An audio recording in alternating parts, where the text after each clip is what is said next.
Oh, hello out there, ladies and gentlemen. Troy David Phillips here at Flashback Comics in Woodbridge, Virginia. I was just actually taking a moment to refresh myself on the Dark Phoenix Saga. This is the Dark Phoenix Saga trade paperback, which covers the degradation of Jean Grey and Jean Grey's corruption, her going from Phoenix to Dark Phoenix, and her heroic yet tragic death. The death that we thought would be final, but, well, we all know how that turned out. Where does our story really begin? Well, obviously in the pages of Uncanny X-Men #1 in 1963 is where we're introduced to Jean Grey. And a lot happens in Jean's life, and we don't have time to cover all that stuff. This is what's important. Again, in the pages of Uncanny X-Men, this time the second generation team, as written by Chris Claremont, Jean Grey is exposed to radiation from a massive solar flare, and when we return to the planet's surface, we return to Earth in Jamaica Bay, Jean Grey erupts from the water as Phoenix. She is now supposedly a being of fire incarnate and life. She is now and forevermore Phoenix. Beautiful David Cockrum cover on this return of Jean Grey. So, now she's Phoenix. Phoenix is incredibly powerful. Her telepathy, her telekinesis, ramped up to incredible levels. She is, in essence, to the X-Men what Thor would have been to the Avengers, the super heavyweight. But this does not necessarily work well. As time goes on, Jean's power begins to outstrip her until she finds what her practical limits are. She experiences practical limits while battling Magneto, and this doesn't work out well for her.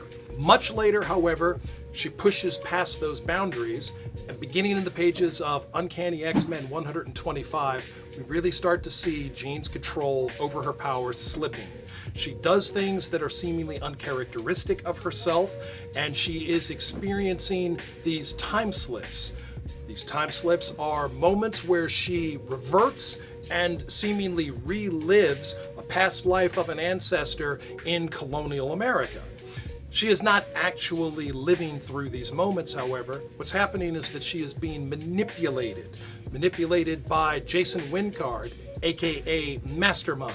Mastermind was first introduced in the Uncanny X-Men in issue #4 and had changed a lot. His look had really cleaned up. He cleans up nicely, or so you could say. Actually, he illusions very nicely.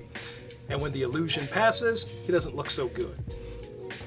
Jason Wyngarde manipulates Jean into becoming the Black Queen, and he uses her to leverage himself into the Hellfire Club. The inner circle of the Hellfire Club is led by Sebastian Shaw, and there are other mutants and a cyborg on this small nexus of power and influence. Wealth, power, influence, decadence, everything that a supervillain team should have, right? No. I already covered supervillain team makeups. Those things were not in them. In any event, when things turned against Jason, when Jean broke free from his control, she briefly realigned with the X-Men, but once again, things got out of her control. Aspects of her power, darker elements of her power slipped, and she broke free from the X-Men and left behind the planet Earth itself, launching herself out into space, and in fact into the Shi'ar galaxy. In order to replenish herself, because that's a heck of a long way to travel even with her power levels, Jean absorbed the power of a star. She absorbs the power of a star that causes the sun to go supernova, and that supernova destroys the planet Dabari. The planet Dabari was attempted to be revenged by a Shi'ar craft, but that Shi'ar warship was destroyed by Jean, thus bringing the Shi'ar in against their former friend Jean Grey. The X-Men, having taken Jean, giving her a moment to recollect herself, Professor Xavier having established new psychic limitations on her, the X-Men and Jean Grey are pulled onto a Shi'ar warship and taken into orbit around Earth's moon, where they are called to task and where Jean is basically put on a fast trial, found guilty, and is condemned to be executed. Professor Xavier, thinking quickly, throws down a challenge to the Shi'ar, and the X-Men find themselves standing in defense of Jean Grey against the Shi'ar Imperial Guard. Shi'ar Imperial Guard, A, are vastly more powerful than the X-Men, and B, vastly outnumber the X-Men.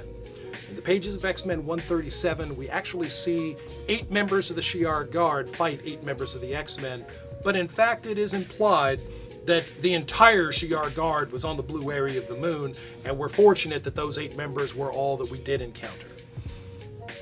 Jean's power goes beyond the Shi'ar Guard, goes beyond the X-Men. Once again, she finds herself losing control, but before her control is completely gone, she uses an ancient Kree cannon to commit suicide. She kills herself before she does any more harm, and we are all saddened at her sacrifice. Poor, heartbroken Cyclops. And then we move into the Requiem issue of Uncanny X-Men 138. After a retrospective history, we see Cyclops leave the team. And that's it for Jean Grey, right? That is not true. And in part 2 of our segment on the Dark Phoenix Saga, I'm going to tell you what became of Jean Grey. Thanks for joining. Look to see you soon.